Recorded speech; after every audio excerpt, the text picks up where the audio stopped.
Hey everybody, I'm Ash the OT. Welcome to my channel, and in today's video, I'm going to be showing you how to make your own sensory bin in the comfort of your own home in only 4 steps. Step number 1 is to get a container.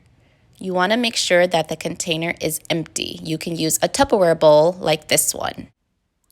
Step number 2 is to decide on a base for your sensory bin. You can use non-food items such as these cotton balls, colored pom-poms,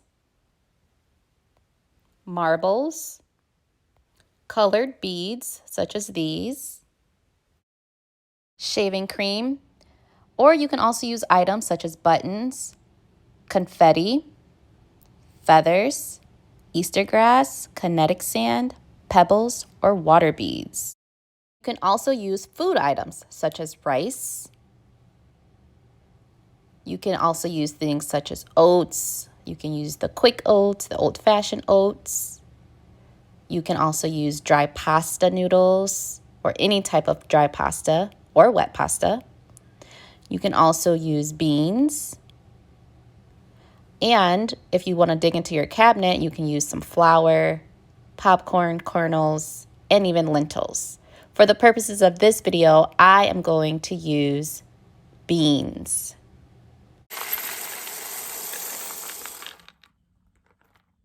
The third step is to gather what I call action supplies. So cups that you can pour with. You can also add in some measuring cups that your kids can scoop with. You can add a spoon that kids can stir with. You can add some tongs. You can also add some little child-sized tweezers if you want as well. The fourth and final step is to now add some fun little toys or supplies to the top of your sensory bin. You can add craft sticks, puzzle pieces. You can add some little counting animals such as the ones shown here. I also added some little fish that I have and just put it all together, and there you have it, your own sensory bin that you have made in 4 easy steps in the comfort of your own home. Be as creative as you want, and you can play so many games and turn it into so many different types of activities for your kids. So I hope you all enjoyed making your sensory bin, and I hope your kids enjoy it even more.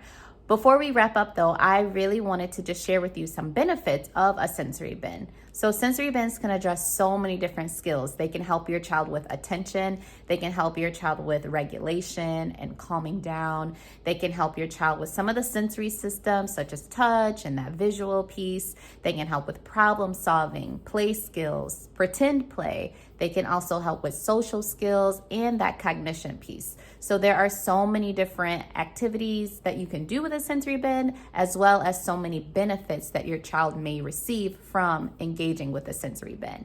And if you guys have not subscribed yet, make sure you subscribe and also hit the notification bell so that you will be notified whenever I post a new video. Also, check out my sensory series if you haven't checked those videos out as well.